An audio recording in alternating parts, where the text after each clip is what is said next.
Carolinas, and even an actual wedding. Please contact Andy at 704-252-1886 for more information. Thank you so much. The following is a paid program and does not necessarily reflect the views of WSIC.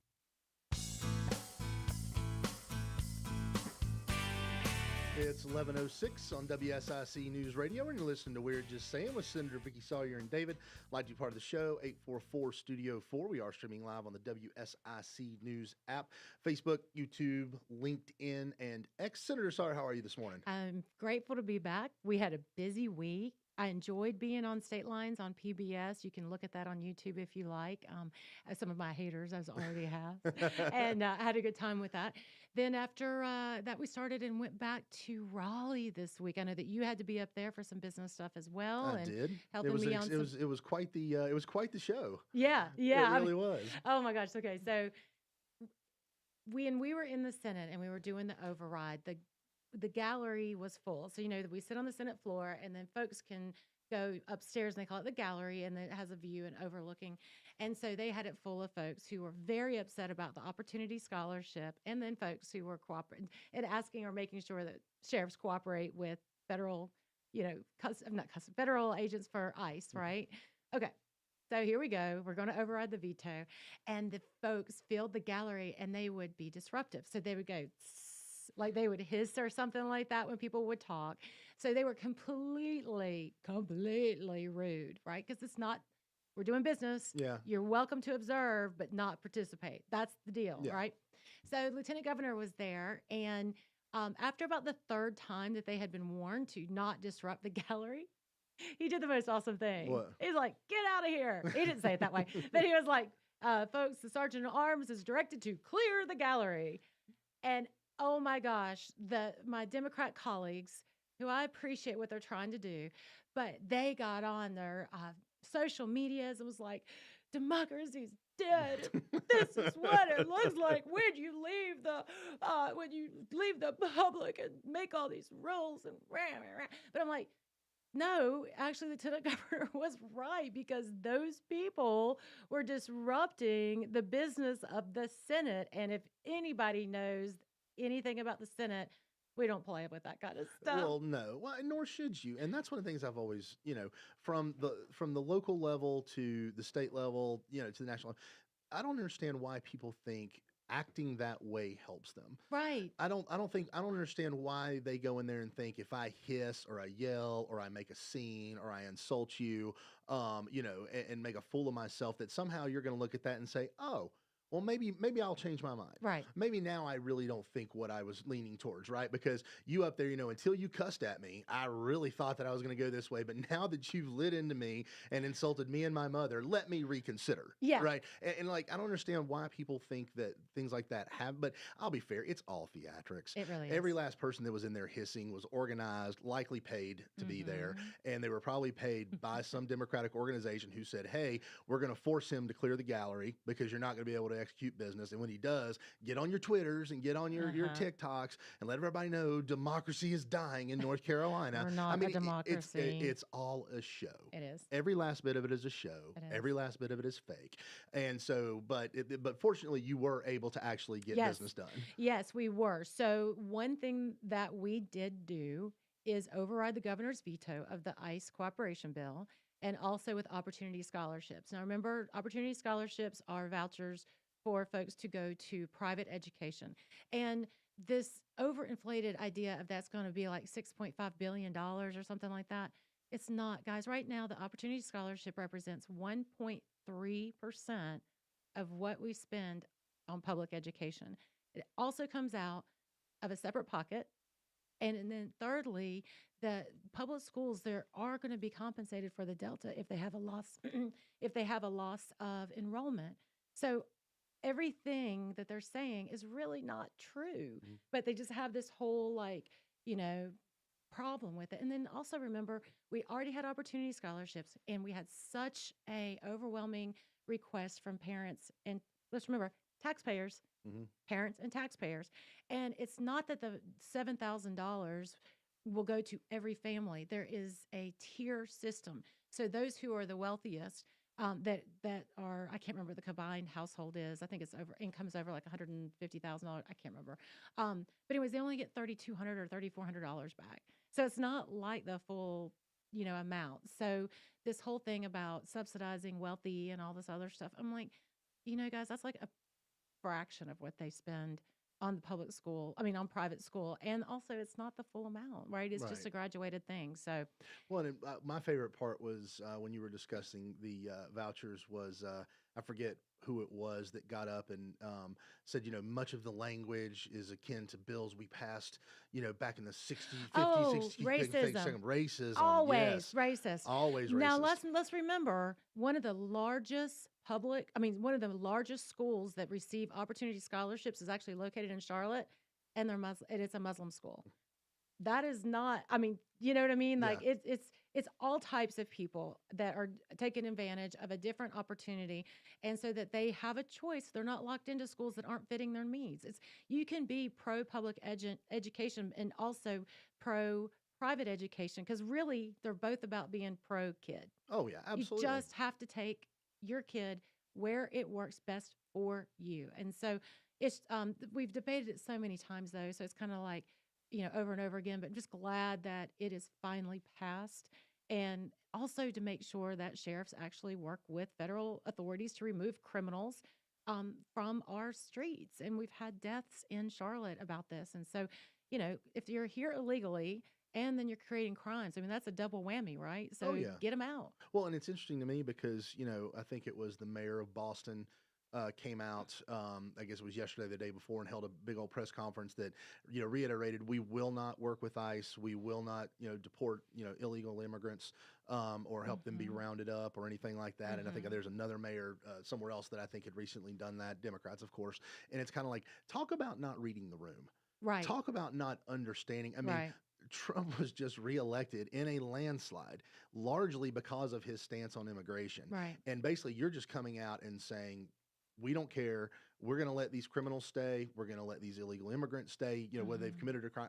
We're not going to work with a federal agency that is responsible. But let's for this. remember what all of this is about. It's all about this census and the census count, and they want to attract more people into cities so that they can continue to control the government, right? Yeah. So that's really what I feel like this is all about. And so because they are wholly unattractive to those who already live here for the most part because of their crime and high taxes and congestion and just, people are moving away from the cities so they can't get Americans to move in there for the most part, not all, but for the most part. I'm thinking about Detroit and some of those places like that. Then you're going to have to get somebody from somewhere. And the only way to do it is to get them from the border and being wholly open. I think that's really the truth of what they are doing. I agree. And I think, and again, because congressional seats are done proportionally based off of population and everything like that, it is about growing that power base. But what I just still can't get my mind around is why is it that they feel it necessary? Because they're basically saying we are going to hinder the federal government from doing its job, which is to deport people who have been here illegally. Why is that the hill you die on? It's like, I get the power, but like we said, the message clear in this election was the border is ridiculous. There's too many people coming here. It needs to be shut down. These people need to go. Amen. You're listening to We're Just Saying on WSIC News Radio. We'll be right back.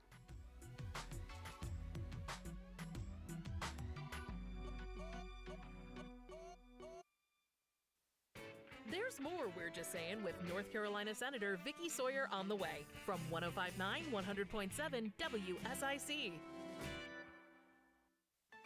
Well, we're staying dry around Lake Norman while our mountains are blowing off snow over the next couple of days. It's going to be a cold Friday around Lake Norman. We'll have plenty of sunshine back.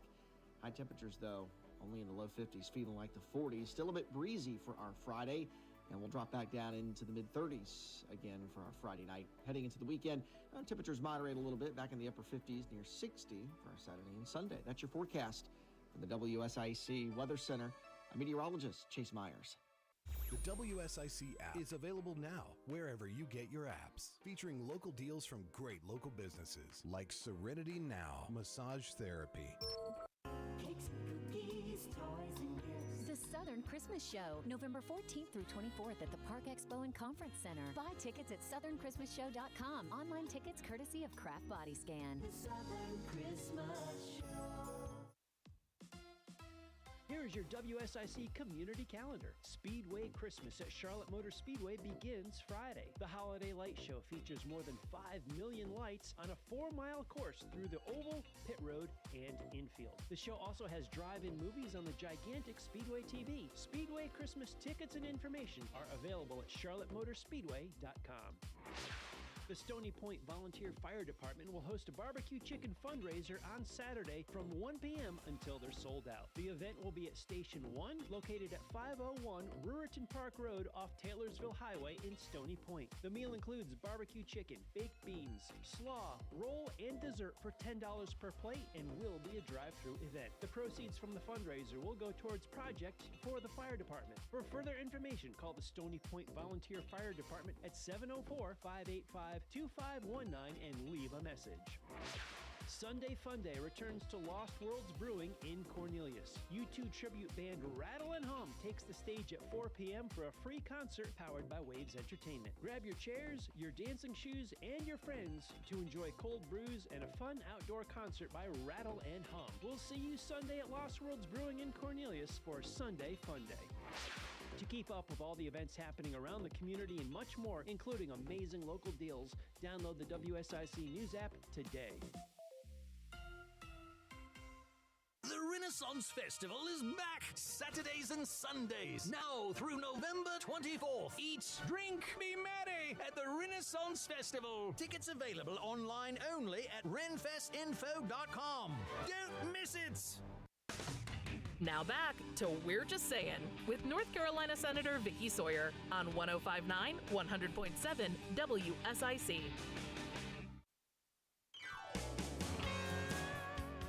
Welcome back to We're Just Saying on WSIC News Radio with Senator Vicky Sawyer and David.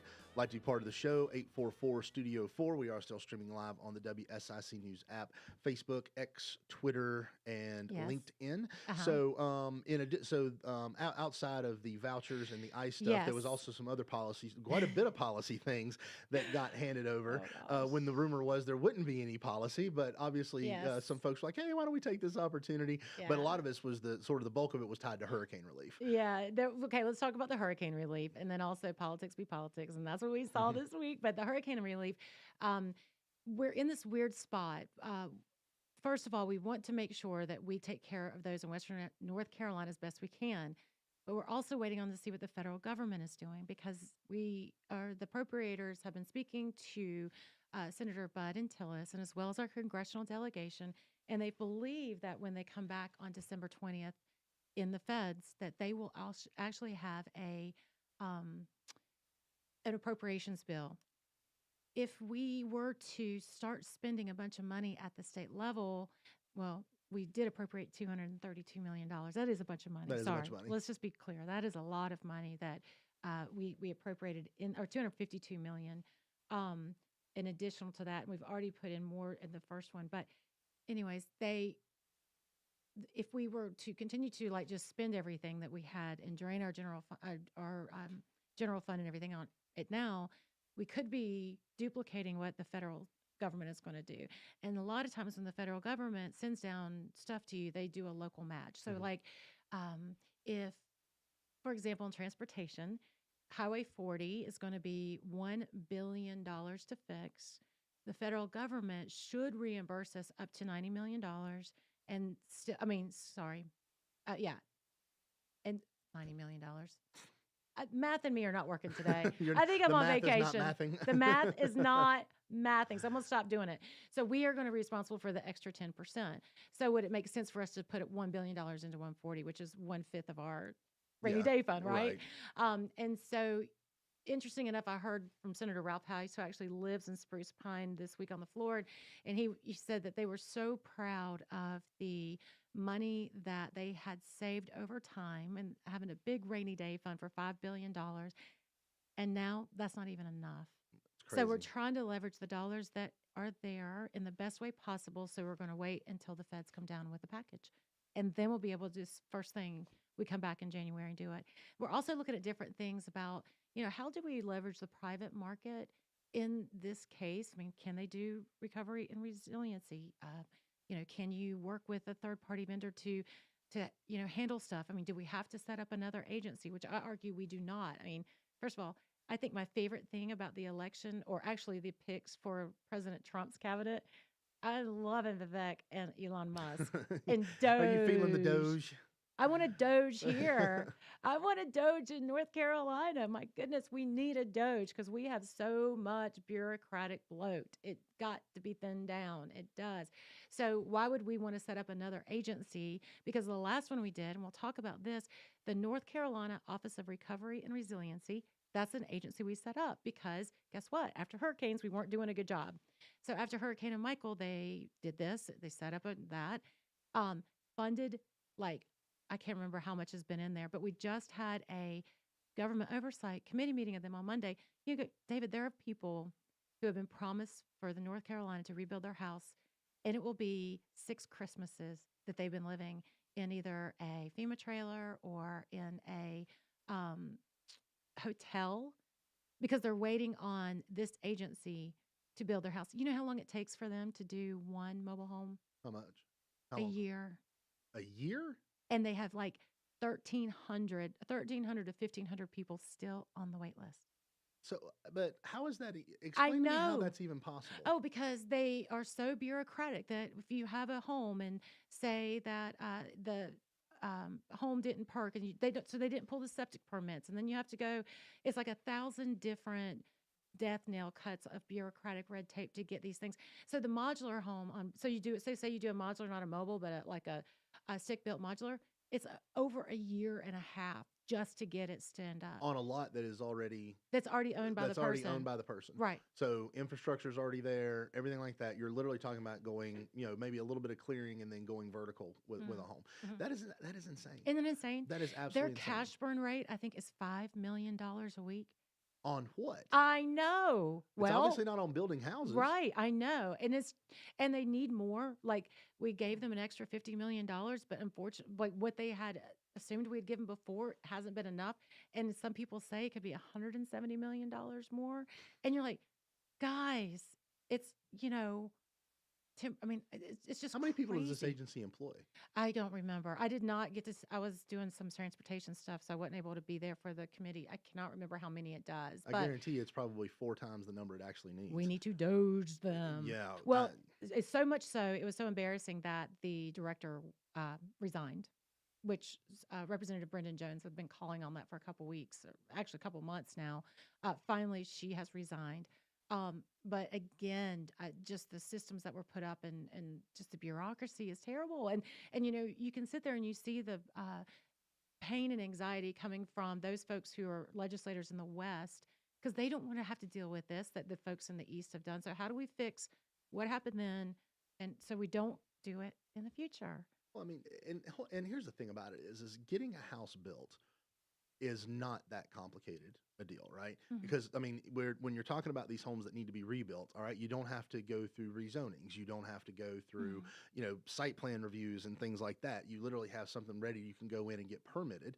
Most places you can get permitted within 60 to 90 days, and especially if it's a disaster relief thing, I guarantee you a local government would put it on an expedited process and permitting for review when you're rebuilding somebody's home that has been eliminated by a disaster, right? And then there are more than enough local builders and things like that you could reach out to, get RFQs from, and things like that in order to, in that particular area, in order to either come in, either do a stick-built modular or something like.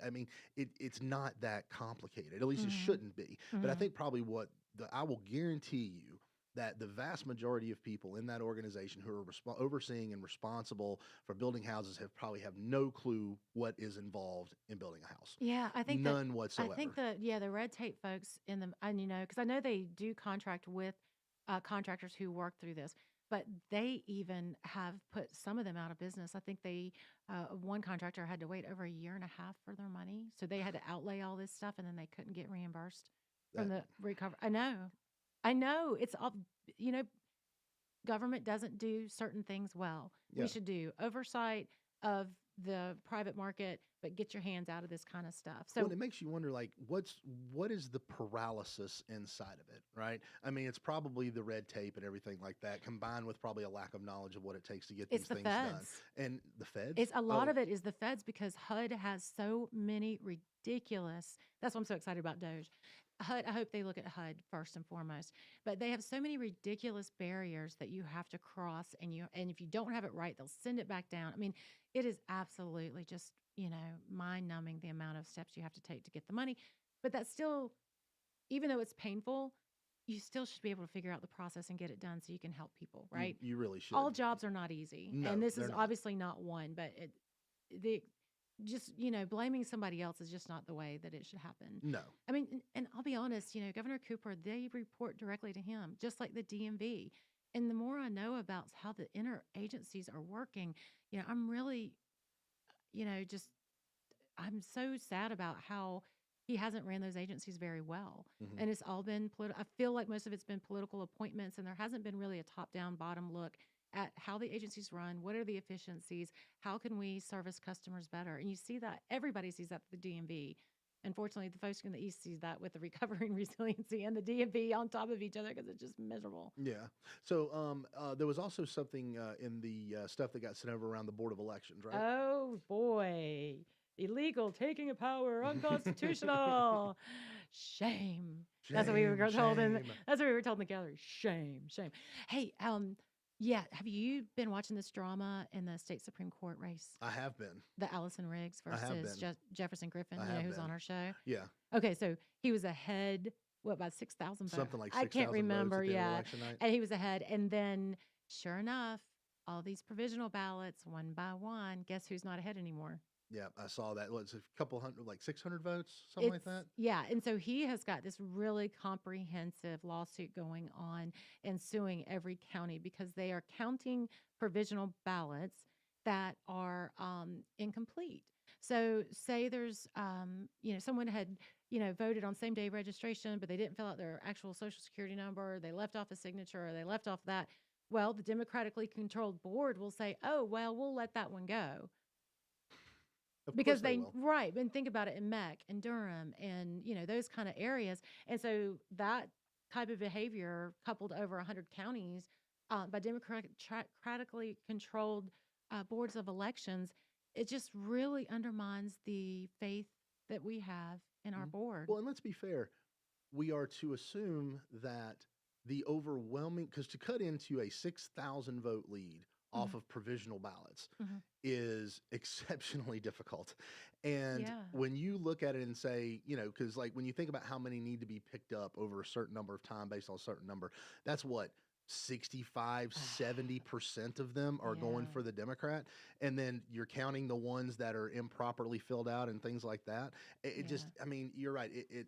It just reinforces that, I think we're going to have a special election for this Supreme Court thing. You may have to. It's going to the court. It Yeah. will go to the court. Yeah, they'll probably they have to order another election, of course. Yeah. And then by that time, though, you're dealing with the same thing again. I know. And so unless Unless we these- fix it like we unless you are. fix- unless And you one of the fix it. fixes is that we will move it over to the state auditor, which actually really makes sense because the auditor over time has proven to not be very partisan at all, especially Beth Wood and now with Dave Bullock and just getting to the numbers. So this seems like a really great natural progression to take it over to a agency whose whole body of work deals around making sure numbers line up. I like it. That's all it is. You're listening to We're Just Saying on WSIC. We'll be right back.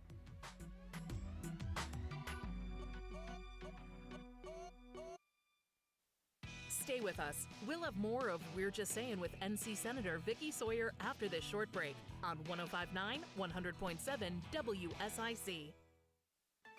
Well, we're staying dry around Lake Norman while our mountains are blowing off snow over the next couple of days. It's going to be a cold Friday around Lake Norman. We'll have plenty of sunshine back. High temperatures, though, only in the low 50s, feeling like the 40s. Still a bit breezy for our Friday, and we'll drop back down into the mid-30s again for our Friday night. Heading into the weekend, temperatures moderate a little bit, back in the upper 50s, near 60 for our Saturday and Sunday. That's your forecast from the WSIC Weather Center. I'm meteorologist Chase Myers. New lunch specials now available at Mooresville's best Italian spot, Pomodoro's. Open Tuesday through Sunday and ready to serve you the best Italian this side of the motherland. View the mouth-watering menu at pomodoros.com. Hi, this is Bob McIntosh with the McIntosh Law Firm in Davidson. Since 1997, we have been committed to providing our clients with competent, caring, and experienced legal services. Learn more at McIntoshLawFirm.com.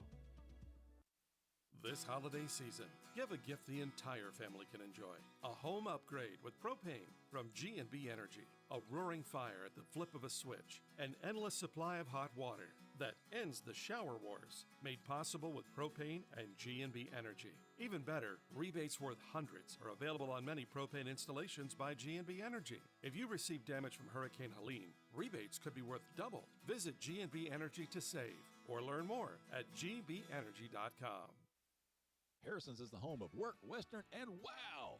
We're the Southeast leader in Carhartt, and nobody has more in-stock work boots. The store is filled with Ariat, Cinch, Wrangler, and more.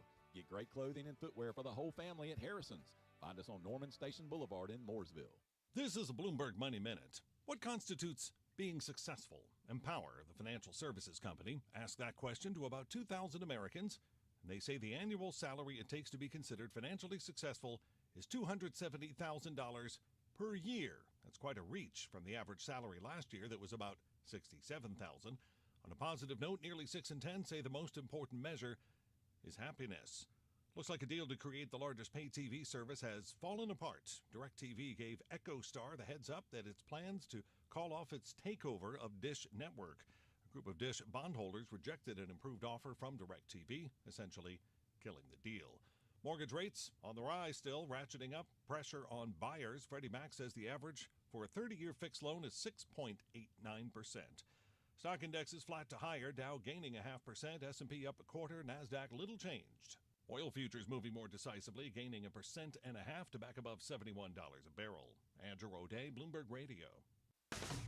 Now back to We're Just Saying with North Carolina Senator Vicky Sawyer on 105.9, 100.7 WSIC.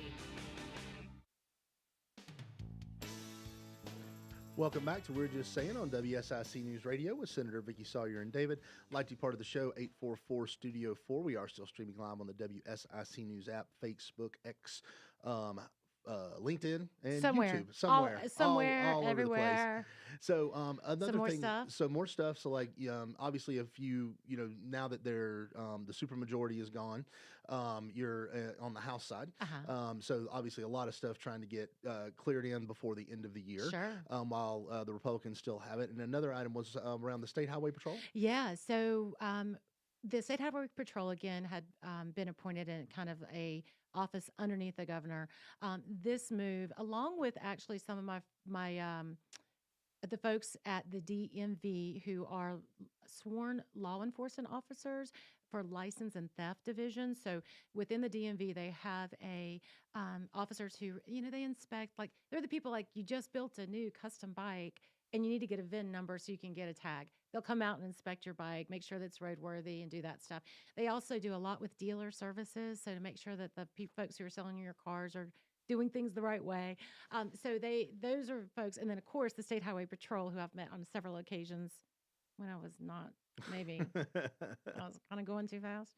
So were you doing a little speedy? A little speedy, yes, I have been pulled. So those guys also will be combined under their own department, and the current colonel will stay in that position, I think, for the next 5 or 6 years.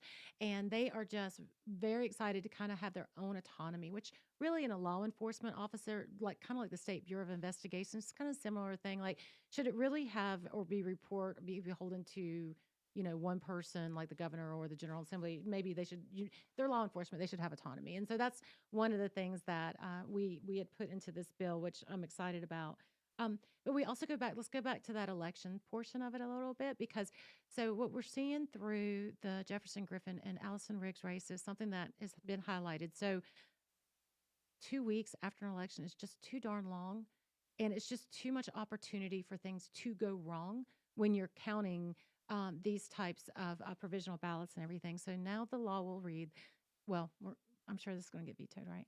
But now the law will read that all ballots will be counted on the Friday after the Tuesday of the election. Wouldn't that be great? It would be great. Instead of like just dragging on and on and on about this stuff. So, I mean, could you imagine if this was a presidential and if the race would have been tight between Kamala and Trump? Thank God it wasn't. I mean, could you imagine the outcry that we would have right now and the pain we'd be going through if Trump and Kamala were like within 400 votes of each other, kind of like with this great, I mean, and you can't have that type of election results reporting. So again, I know to the chagrin of the election, county election boards and stuff, but guys, we've got to do better. And we continue to. I think North Carolina does, well, we're getting it better and better and better. But the one thing that we need to do is make sure that we can report elections fairly and in a timely manner. And this kind of dragging out stuff is not timely. Well, I mean, really, what I would love to see happen is for, someone to take this group on a field trip to Florida and let them just explain completely how they do, because their votes are cast. I mean, election night they are done. Yeah, and it is efficient. It is accurate. And do they do paper ballots? Yeah, I believe it's paper fed through like what we do, like what we do. Yeah. And so, but it's like it's quick, it's efficient. They really they made uniform ballots. If you remember, a lot of it was a reaction to the 2000 election. Oh, the hanging Chad. Yeah, the hanging Chad, the dimpled Chad, the remotely pimpled Chad. There was I still remember watching the news and those people holding it up to the light to divine voter intent, and the little dimple well did they make a mistake or did they mean to vote for this and mean to vote for that? I mean, and so in response to that, Florida really got its act together on the election side. But I mean, even if there's nothing horrible going on, it's still the time that is required to do this, and the fact that it's so partisan in the way these things are made up, and it's not transparent many times in these counting rooms. It just lends itself to accusations of fraud and decreasing confidence in our election system. So I'm glad that it's doing that. I mean, really, you should have to have things counted on election night, and if you can't do it, then you're obviously accepting ballots in a manner that is not efficient or accurate. Yeah. So really, the more we can get done, the better. Now, you're right; you will be sued over it. I'm sure they are ready to file. I mean, I'm sure it probably got filed today. If we're being honest, I'm sure it got filed, so you will be sued.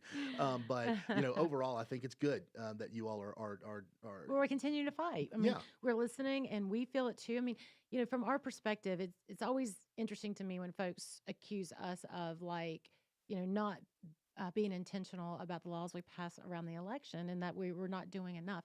I mean, I appreciate their input, but guys, we raise hundreds of thousands, millions of dollars and spend them on elections. We want it to be right too. Yes. We really, really do. But we have this governor to contend with, and we have the courts to contend with. So we have to continue to not make perfection the enemy of progress. Yes. So we continue to progress and shore up the elections in North Carolina so that we will not be back where we were in the last Trump and Biden election with all the confusion and chaos. And so these are another election, but every time, of course, Democrats are going to be so frustrated. And it just always, I hate saying this, but I mean, they are so persnickety about this stuff. And I feel like it's because maybe they are trying to cheat. And this is when it does. I mean, they just go ape over it, just absolutely bonkers over it. Like we're stealing democracy and all this other stuff. We're not a democracy, and they got to protect it from this evil overlords. I'm like, no, dude, we're just trying to get the votes counted on the right day so people can understand who won an election. Like, how is that so surprising? And we would like to make sure that the people voting actually have the right to vote. We just want to make sure people are who they say they are. Right. And that they're actually registered. Oh my gosh, the horror.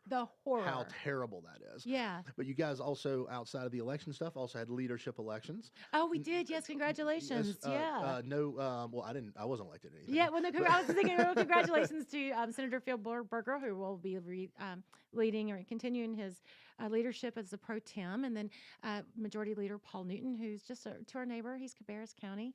We have another neighbor who got into leadership. Oh, actually two. Carl Ford is the Joint Caucus leader, and he's from Rowan. And we've got Todd Johnson, who's whip.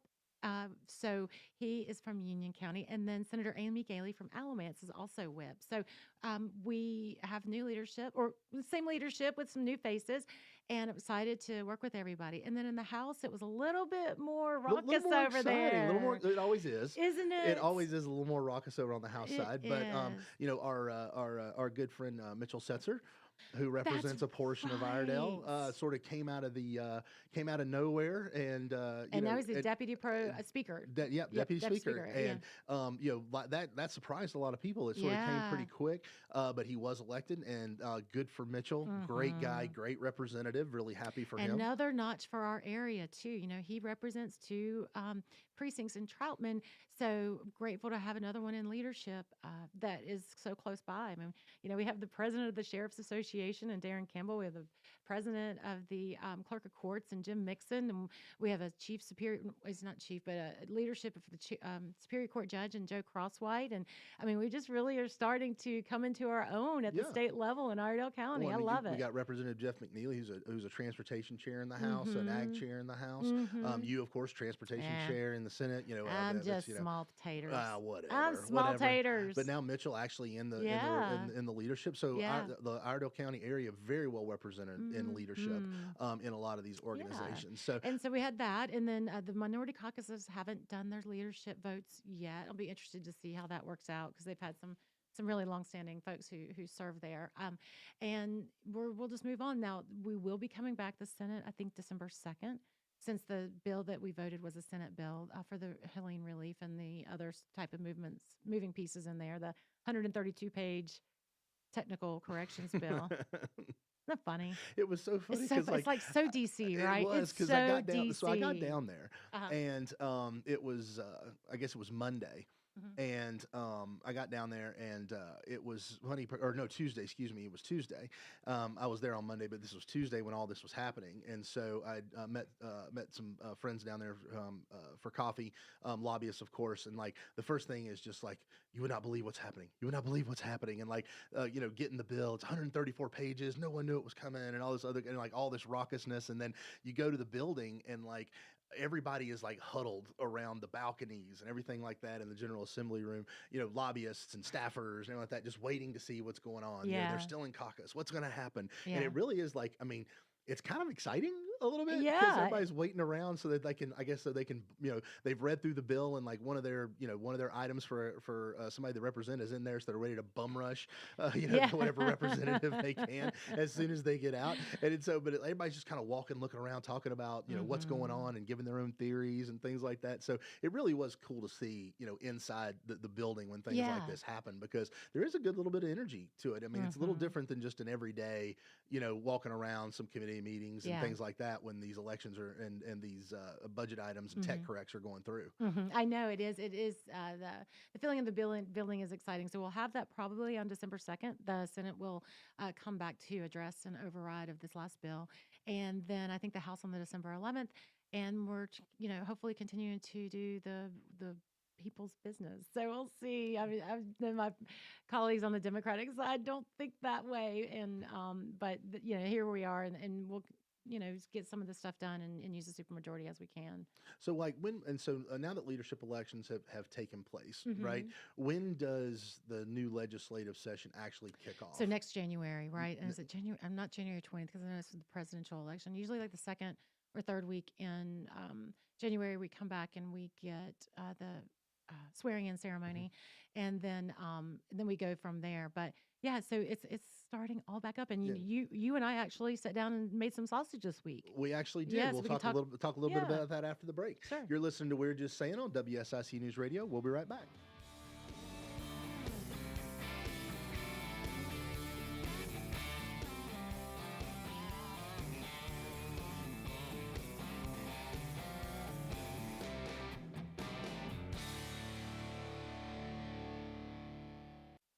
Stay with us. We'll have more of We're Just Saying with NC Senator Vicki Sawyer after this short break on 105.9, 100.7 WSIC. Well, we're staying dry around Lake Norman while our mountains are blowing off snow over the next couple of days. It's going to be a cold Friday around Lake Norman. We'll have plenty of sunshine back. High temperatures, though, only in the low 50s, feeling like the 40s. Still a bit breezy for our Friday. and we'll drop back down into the mid-30s again for our Friday night. Heading into the weekend, temperatures moderate a little bit, back in the upper 50s, near 60 for our Saturday and Sunday. That's your forecast from the WSIC Weather Center. I'm meteorologist Chase Myers. Cakes, cookies, toys, and gifts. The Southern Christmas Show, November 14th through 24th at the Park Expo and Conference Center. Buy tickets at southernChristmasShow.com. Online tickets courtesy of Craft Body Scan. The Southern Christmas Show. Here's your WSIC community calendar. Speedway Christmas at Charlotte Motor Speedway begins Friday. The Holiday Light Show features more than 5 million lights on a 4-mile course through the oval, pit road, and infield. The show also has drive-in movies on the gigantic Speedway TV. Speedway Christmas tickets and information are available at charlottemotorspeedway.com.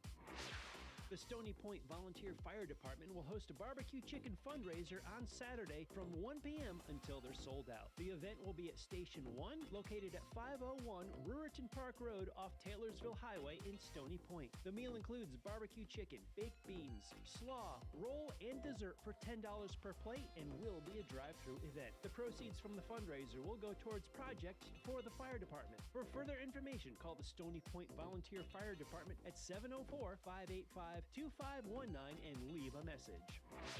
Sunday Fun Day returns to Lost Worlds Brewing in Cornelius. U2 tribute band Rattle and Hum takes the stage at 4 p.m. for a free concert powered by Waves Entertainment. Grab your chairs, your dancing shoes, and your friends to enjoy cold brews and a fun outdoor concert by Rattle and Hum. We'll see you Sunday at Lost Worlds Brewing in Cornelius for Sunday Fun Day. To keep up with all the events happening around the community and much more, including amazing local deals, download the WSIC News app today. The Renaissance Festival is back Saturdays and Sundays, now through November 24th. Eat, drink, be merry at the Renaissance Festival. Tickets available online only at renfestinfo.com. Don't miss it! Call now to speak with NC Senator Vicky Sawyer at 844-STUDIO-4. It's We're Just Saying on 105.9, 100.7 WSIC. Welcome back to We're Just Saying on WSIC News Radio with Senator Vicky Sawyer and David. Like to be part of the show, 844-STUDIO-4. We are still streaming live on the WSIC News app, X, Facebook, YouTube, and LinkedIn. So I invited you to do something with me this week. Yes, you did. So I was down in Raleigh doing some stuff. Yes, on Thursday morning. And, got to attend a session with you and some of the bill writing staff. Yes. Talking about still working on how to approach the red line and everything like that. That's that Charlotte is trying to get through and approved. And the request for a sales tax. And the request for a sales tax. So guys, this is what happens, and I'm glad, David. I'm so glad you got to see the sausage start to be made. Yep. And I think you now understand what lobbyists go through sometimes with this kind of stuff too, right? Like this is a big deal. So, we are looking for creative solutions on how to do a comprehensive approach for transportation. And Mecklenburg County definitely has needs, but I feel that all of North Carolina has needs. And so how can we look at this at a holistic approach? And so my ideas are to get together in a room and talk about it. Yeah. Well, and so it was nice because what I did is who you saw there was what we call as our fiscal research staff. And so they are the ones who drill down into the numbers, especially on transportation. So that's who you were with. And then you also have some of your finance staff there too that do like the tax law and who write everything. So you actually got to meet the man behind the mirror.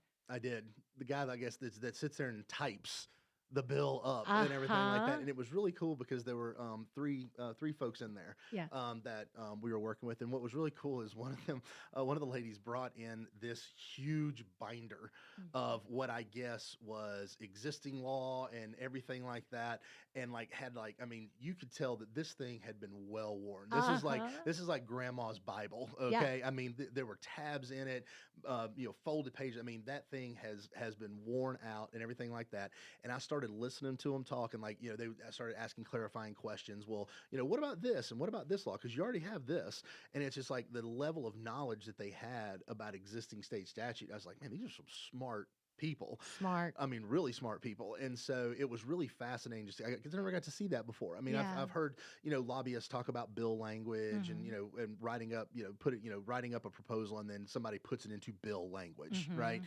And so, but I actually got to see and talk to the folks that were actually doing it, and this and really fascinating, fascinating. So I realized that I am not smart enough to do their job because they No. are deep, deep, deep in the policy. I'm glad you brought that up because that's one of the pushbacks I have about some term limit issues.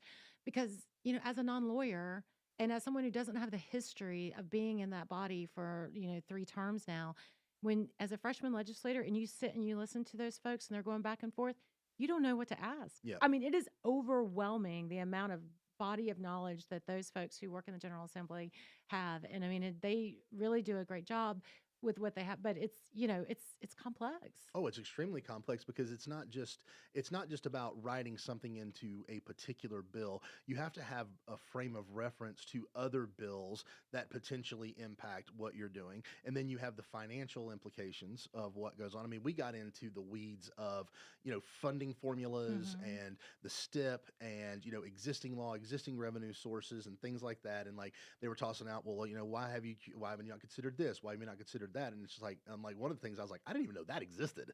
I didn't even know that was like something that was out there. And Mhm. so it was really fascinating just to hear them talk and sort of see kind of all that has to go through. And then also, keeping in mind that, you start, and you remember you said during the meeting, you wanted to start the conversations now because come January, they are flooded. I mean, flooded. Imagine, all the representatives we have in the House, all the representatives we have in the Senate are then trying to get bills filed Well, and passed, and they get flooded. 1,000. I think the House filed over 1,000 bills last year. Like they Wow. actually put a limit. So if you're a House member, there's 120 of you. You only get to, I think, file 10 bills. But it's not just the bills they do; it's also all the amendments on the Hmm. bills as they move through the floor. I mean, and so when the session is humming, I mean, and it's really really busy. I mean, those folks are like just hard to get their attention unless you have some seniority or leadership or that kind of stuff. Because otherwise, they're just trying to keep their head above water. Yes. But isn't it fun? Oh, it was very fun. So the policy making for me is the best part, Hmm. just coming together, trying to find a solution. You are a big old nerd. I like it. I could care less about the politics of everything. I think that shows because it's just not my favorite thing. I enjoy seeing people meeting and listening and trying to help and all that other stuff. But like the fundraising and what does this mailer look like? And how can we say how horrible this other person is? Like all that stuff is like just nails on the chalkboard Mhm. for me. But getting in a room and having really smart people surround me, way smarter than me, and then trying to find a solution and then making it work through the General Assembly to hopefully getting it passed into law. That is like my favorite thing in the whole wide world. It really, really is. I enjoy it so much. And I think it shows because I've had some success on some things that we've done, especially around transportation. And so it's just fun. Oh yeah, and then we add on to that, you got a budget to pass next year. Yeah, if we start with the budget in the Senate this time, and so we're going to be, of course, there's always going to be the Hurricane Helene as first and foremost, and what we're going to do to make sure we support folks out there. But then the rest of the state has to run on time too, right? And gosh, transportation is still there's going to be a lot of hurt feelings. I think they're going to reissue, and this is not anything I have control over, but they're going to reissue the next STIP, the State Transportation Improvement Plan or whatever. That's the 10-year look forward on what projects are coming. And my understanding is they're going to be throwing projects off. It's still like billions, like $30 billion over programmed. In other words, they promised way more projects than they actually financially build. And, again, we're facing with the dwindling gas tax, which funds half of our transportation system. So, I mean, as we continue to recruit and retain and have more people move in, this failing, it's not failing. I think the DOT does the best job they can with what they got with some tweaks that need to be done.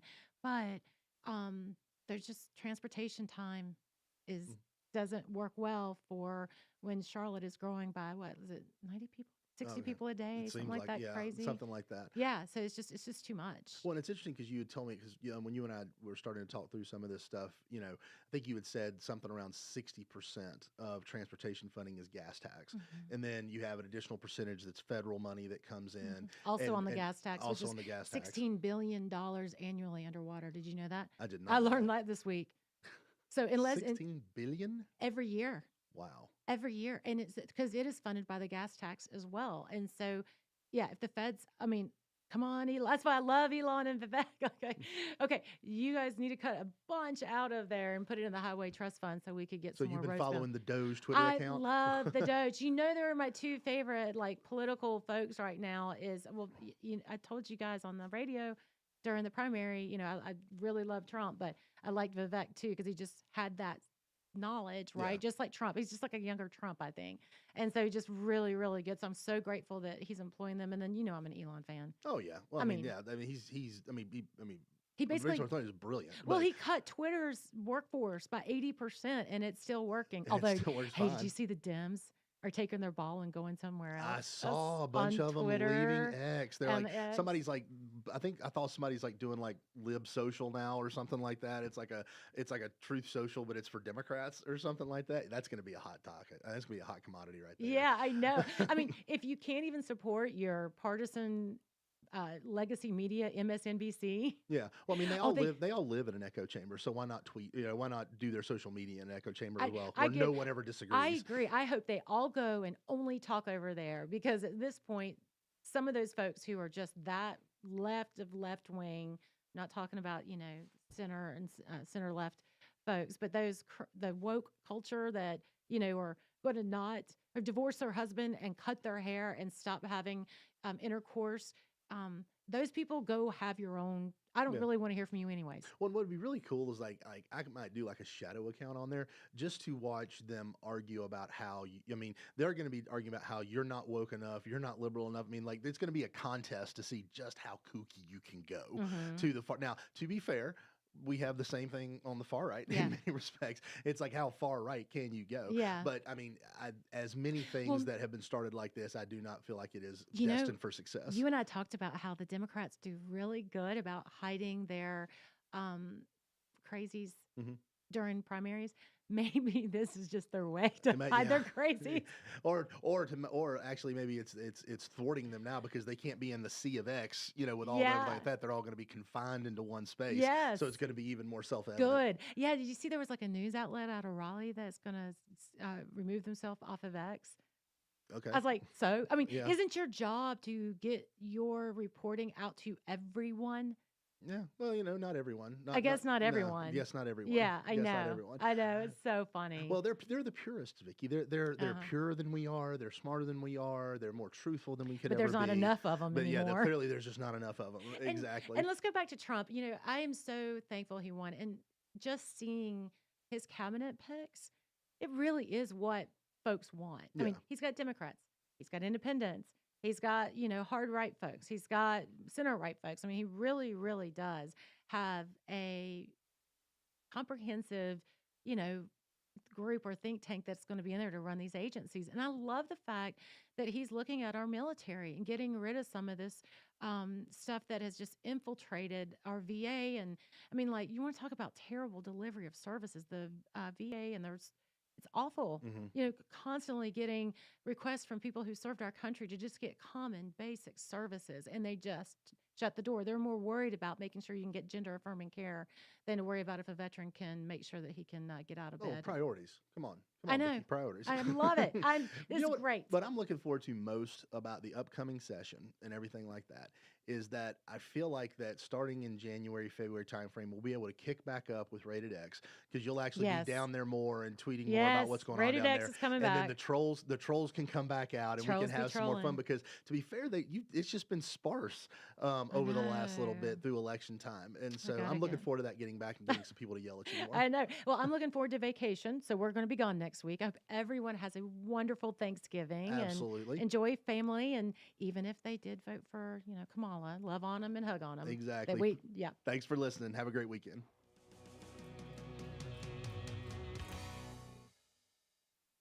Serving you better than ever before. 1059 100.7 WSIC, Statesville, Mooresville, North Charlotte.